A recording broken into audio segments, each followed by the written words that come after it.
Radhe Radhe. Hello everyone, let's begin with a new episode.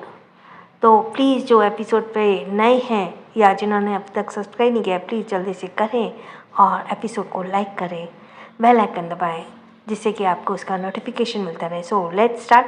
हमारा तंश को मुस्कुराते हुए देख रही थी तो तंश अपनी नज़रें नीचे किए हुए बस एक टक उसके चेहरे को देख रहा था। फिर उसने कुछ भी नहीं बोला। मिस्टर रायचंद के पास बोलने के लिए अब कुछ नहीं था।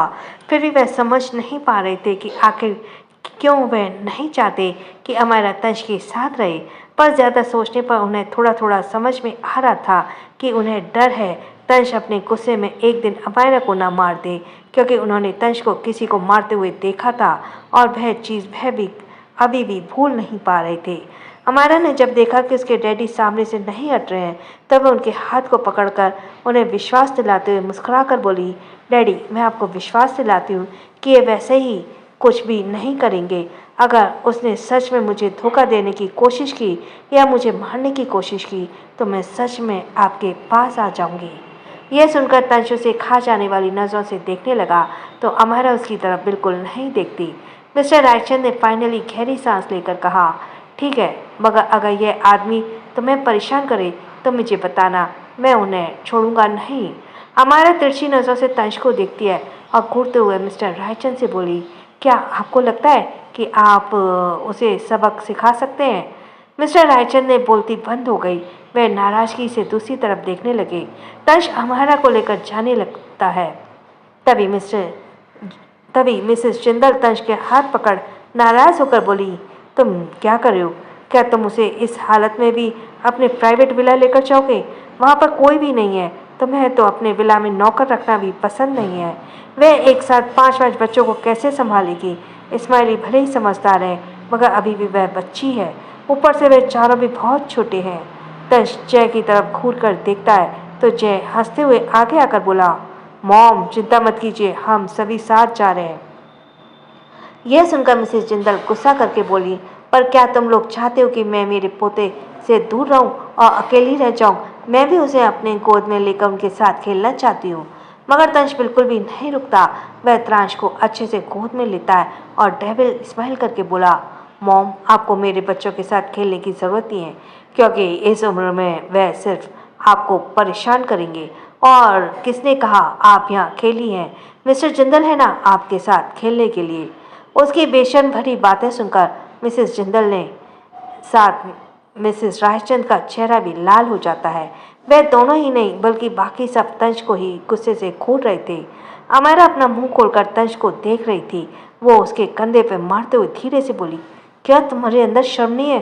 तुम मोम से इस तरह कैसे बात कर सकते हो? अमायरा की बात सुनकर तंश एक्सप्रेशनलेस भाव में बोला, क्या तुम्हें अभी तक पता नहीं चला कि तुम्हारा हस्बैंड कितना बेशर्म है? अगर इतनी ही शर्म होती तो आज हमारे इतने बच्चे नहीं होते। यह सुनकर अमायरा स्पीचलेस हो जाती है। वह शर्माते हुए अपने चेहरे को छुपा लेती है। तंश अमायरा, आकर्ष और त्रांश को लेकर जा चुका था, क्योंकि वो दोनों ज़्यादा शैतान थे। जय और मिली अमियांश को लेकर जाते हैं। तनिष और शुगर ने तक्ष को गोद में लिया था और वहाँ से चले गए। Armaan, Aditya, mister Jindal, Mrs Raichand, mister Raichand सभी अकेले उन्हें जाते हुए देख रहे थे। उनके बाद एक दूसरे को देखने लगते हैं। कुछ ही देर में तंश अपने प्राइवेट विला पहुंच चुका था। सभी लोग अंदर जा चुके थे। आकर्ष तंश की गोद में था और त्रांश अमायरा की गोद में था, लेकिन अमायरा के सूट के दुपट्टे को पल्लू आकर्ष ने पकड़ा रखा था, जिसे वह बार बार ऊपर से तरफ उठा रहा था और हंस रहा था। तंश जब उसे हाथ से पल्लू निकाल देता है तो वह रोने लगता है। रूम में पहुंचते ही उन्हें बच्चों को बेड पर लिटा दिया। तनिष्क और मिन्नी तक्ष और अमियांश को लेकर भी लिटा देते हैं। अब रूम में केवल चारों बच्चे अमायरा और तंश थे। अमायरा अचानक से कुछ याद आया। उसने पलटकर तंश को देखते हुए कहा, तंश स्माइली कहाँ है? तंश जो अपनी शर्ट के बटन खोल रहा था उसने हाथ रुक जाते हैं, फिर वह बिना अमायरा को देखे जवाब देता है, वह हर्ष ब्रो के पास है। यह सुनकर अमायरा अपने सिर को हिलाती है मगर फिर दोबारा सवाल करती है, और हर्ष ब्रो कहाँ है? तंश अपनी शर्ट को उठाकर सोफे पर रख देता है और कबर्ड में जाकर टी शर्ट निकालने लगता है, मगर अमायरा के सवाल को सुनकर वह उसे घूरता है और फिर ठंडे भाव में जवाब देता है, वे शिमला में थे, शायद अब तक आ चुके होंगे। अमायरा उसकी बात सुनती है और फिर से सोचते हुए बोली, और वे शिमला कब गए थे? तंश को चिड़चिड़ी आने लगती है अंदर से, क्योंकि उसे जवाब देने में गुस्सा आ रहा था। वह अपने टी शर्ट को एक हाथ से पकड़ता है और अमायरा के सामने खड़े होकर उसके गालों को दबाते हुए गुस्से से बोला, 24 घंटे तुम्हारा ये छोटा सा मुंह क्यों इतना चलता रहता है? क्या तुम बोलते हुए थकती नहीं हो? इतना कहकर वह उसे छोड़ देता है और अपने टी शर्ट को पहन लेता है। अमायरा जो उसे कुछ कहने ही बोलती थी, अचानक वह जम गई। वह तंश की शर्ट को पकड़कर उसे जबरदस्ती पुकारते हुए हैरानी से बोली, एक मिनट रुको रुको, इसे उतारो। मैंने अभी तुम्हारे शरीर पर घाव के निशान देखे, मुझे दिखाओ। वह जबरदस्ती तंश की शर्ट को उतारने लगती है। उसने तब ध्यान नहीं दिया था, अब तंश ने अपनी शर्ट निकाली थी, क्योंकि वह कुछ सोच रही थी। मगर जब तंश अपनी टी शर्ट को पहन रहा था तो उसने घाव की एक झलक देख ली। तंश उसके हाथ को पकड़ लेता, कोल्ड आवाज में बोला, तुम्हें कोई गलतफहमी हुई है? हमारे सीरियस होकर बोली, मुझे कोई गलतफहमी नहीं, मैंने देखा, उतारो जल्दी से। तंश गुस्से से उसकी कमर में हाथ डालता है और फिर उसकी पकड़ से अपनी टी शर्ट को छुड़ाकर अच्छे से पहन लेता है। उसके बाद वह अमायरा के दुपट्टे को निकालकर उसके सूट की चेन खोल देता है। अमायरा हैरानी से बोलती है, क्या कर रहे हो? तंश बोला, जैसे को तैसा वाइफी, तुम अभी तक मेरे कपड़े उतार रही थी का बहाना बनाकर। अगर तुम्हें कुछ करना ही है तो साफ साफ बताओ, मैं तुम्हें निराश नहीं करूँगा, बल्कि बेड पर अच्छी परफॉर्मेंस दूंगा। मैं तो तुम्हारे साथ वो करना चाहता हूँ, यह तुम्हारी बॉडी मुझे अभी झेल नहीं सकती, वरना मेरे लस्ट तो तुम भी नहीं रोक पाती।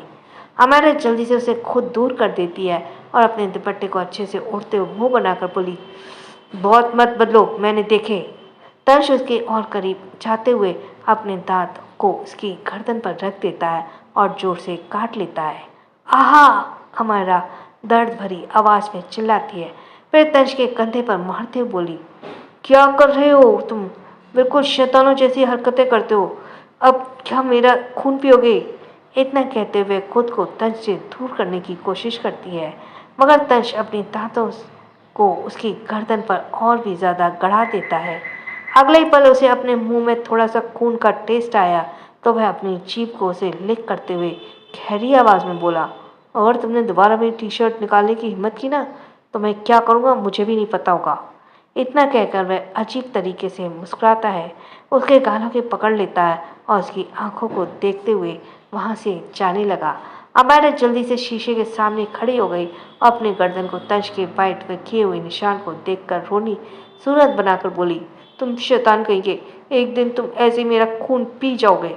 कहकर वह अपनी गर्दन को सहलाते हुए बच्चों के पास आ जाती है जो सो रहे थे। शाम के 4 बजे तभी एक कार तंश के विला के बाहर आकर रुकी। सबसे पहले स्माइली निकली। वह एक्साइटेड होकर भागते हुए विला के अंदर आती है। वह बहुत खुश लग रही थी। Mama mama! स्माइलिया अपने दोनों हाथों को ऊपर करके एक्साइटेड होकर चिल्लाई। हॉल में बड़ा सा गद्दा बिछा हुआ था। अमायरा ने सभी बच्चों को लेटाया था और आसपास ढेर सारे खिलौने पड़े थे। स्माइली जैसे ही अमायरा के गले लगी, उन दोनों का बैलेंस बिगड़ गया और वो दोनों गद्दे पर गिर गए। अमायरा खुश होकर स्माइली के गालों पर किस करके बोली, बेबी आप कहाँ चली गई थी और मुझे कुछ बताया भी नहीं। स्माइली अमायरा की गोद में बैठते हुए खुश होकर बोली, मम्मा डैडी नंबर 4 ने स्माइली के डैडी नंबर 1 के साथ भेज दिया था और कहा था आपको कुछ भी ना बताऊं। ये सुनकर अमायरा की आंखें छोटी हो गई। तभी स्माइली खुश होकर आगे बोली, मम्मा स्माइली आपके लिए गिफ्ट लेकर आई है और बेबी के लिए भी। यह सुनकर अमायरा जल्दी से खड़ी हो गई और सोफे पर बैठ जय को घूरते बोली, जय ब्रदर आप 4 बच्चों को देखिए, मैं गिफ्ट देख कर आती हूँ। स्माइली अमायरा को कार के पास लेकर जाती है, जहाँ पर पहले सही हर्ष और अंकिता खड़े थे। अंकिता के चेहरे पे कोई भाव नहीं था। हर्ष पहले घूरता है और फिर उसका हाथ पकड़ उसे अंदर लेकर जाने लगता है। अमायरा स्माइली ने दोनों पर ध्यान नहीं दिया था। उन्होंने डिग्गी खोली और सामान चेक करने लगी। वह दोनों जल्दी से सामान सारा लेकर अंदर आ जाती है। उसने खाने पीने के ढेर सारा सामान था। अमाया एक कुरकुरे निकाल कर जैसे पैकेट खोलती है तभी कोई उसके हाथ से छीन लेता है। अमाया गुस्से में पलटती है। वो कुछ कह नहीं पा रही थी क्योंकि तंश उसके सामने खड़ा था। तंश गुस्से में आवाज लगाते हुए बोला, विश्वास। विश्वास भागते हुए अंदर आया। तंश तुरंत उसे ऑर्डर देता है, ये सारा कचरा वेला से बाहर फेंको। इस्माइली और मायरा एक दूसरे को देखने लगती हैं। इस्माइली जल्दी से चलकर पैकेट को छीनते बोली, डैडी नंबर 4, आप ये क्या कर रहे हैं? मगर तंश उसकी कोई बात नहीं सुनता। इस्माइली भागते हुए हर्ष की गोद में चढ़ गई और शिकायत करते बोली, डैडी नंबर 1 देखे ना, डैडी नंबर 4 इस्माइली के कुरकुरे को फेंके हैं। इसे तो आपने ही इस्माइली के लिए खरीदा था ना? कहते हुए अपने हाथ पैर चलाने लगी और जिद करने लगी। जैद जल्दी से आता इस्माइली को अपनी गोद में लेते हुए मुंह बनाकर बोला, लिटिल ब्रदर क्यों रुला रहे हो? ये तो कुरकुरे ही हैं, खाने दो। अमाया जल्दी से सारे कुरकुरे छीन लेती है और गुस्से में कहती है, तुम इस तरह से हमारी चीज हमसे छीन नहीं सकते, हमें ये खाना है। तंश अजीब तरीके से मुस्कुराया और झुककर उसके कान में बोला, अगर तुमने अभी इन सबको खुद से दूर नहीं किया ना तो मैं रात को तुम्हें खाऊंगा और तुम्हारे शरीर का सारा खून पी जाऊंगा। हमारे अपनी गर्दन में हो रहे दर्द को याद करती है और बेमन से उसे कुरकुरे वापस कर देती है।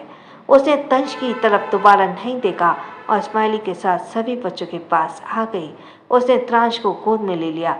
त्रांश पहले उसे देखता फिर गुस्से से तंश को देखने लगा। उसकी नीली आंखें गहरी होती जा रही थीं। दोनों एक दूसरे की आंखों में देख रहे थे मगर तंश हिप्नोटाइज नहीं हुआ। तंश अजीब तरीके से मुस्कुराया तो त्रांश रोने लगा। अमाया तंश को घूरती और स्माइली त्रांश को गले लगाते हुए मुंह बनाकर बोली, डैडी नंबर 4 आप शैतानी करें और इस्माइली के भाई को डला लें। अमियाश और तक्षक और आकर्ष पेट के बल लेटे हुए थे। उन तीनों के ही कान खड़े हो गए। वह पहले रोते हुए त्रांश को देखते हैं और फिर गुस्से से तंश की तरफ देखने लगते हैं। हर्ष ने एक नज़र सभी को देखा और फिर अंकिता की कलाई को पकड़ते हुए उसे रूम में लेकर आ जाता है। रूम में पहुंचते ही हर्ष ने रूम का दरवाज़ा अंदर से बंद किया। अंकिता उसे गुस्से से देख रही थी। हर्ष उसके करीब आते हुए उसके बालों को पकड़कर डेविल स्माइल करके बोला, तुम मुझसे बचकर नहीं जा सकती हो। अंकिता बस उसे घूर रही थी। उसके बाद वह उसे इग्नोर करते हुए वॉशरूम में चली जाती है। वह दरवाज़ा बंद करना भूल गई थी। उसे बहुत अजीब सी फील हो रहा था इसलिए बाथ टब में पानी भरती है। उसके बाद उसने कपड़े निकालकर बाथ टब में डाल दिए। बाथ टब से अभी उसे 5 मिनट ही हुए थे कि अचानक से दरवाज़ा खोलने की आवाज़ सुनाई दी। वह हैरानी से दरवाजे की तरफ देखती है जहाँ पर हर्ष खड़ा था। फिर गुस्से से बोली, ये क्या हरकत है? हर्ष अपनी टी शर्ट उतारने लगा और धीरे से बोला, मुझे नहाने का मन कर रहा है और तुम मेरी बीवी हो इसलिए यह काम तुम्हें करना चाहिए। तुम्हें मुझे नहलाना चाहिए। कहते हुए वह अपनी टी शर्ट को उतार देता है। उसके 6 पैक्स एब्स नजर आ रहे थे। वह धीरे धीरे चलते हुए अंकिता की तरफ ही आ रहा था। अंकिता अपनी मुट्ठी को बंद कर लेती है और जानलेवा नज़रों से हर्ष को देखने लगती है। हर्ष उसके पास आकर खड़ा हो जाता है। हर्ष अपनी पैंट को उतारने लगा। अंकिता का शरीर मानो जम गया। उसे होश ही नहीं रहा कि उसे आंखें बंद कर लेनी चाहिए। अंकिता को यह भी होश नहीं था कि उसे खुद को भी ढक लेना चाहिए। क्या करने वाला है हर्ष अंकिता के साथ? क्या अंकिता खुद को बचा पाएगी हर्ष के चुंगल से? जानने के लिए बने रहिए। Thanks for listening. छोटों को प्यार, बड़ों को सम्मान। राधे राधे।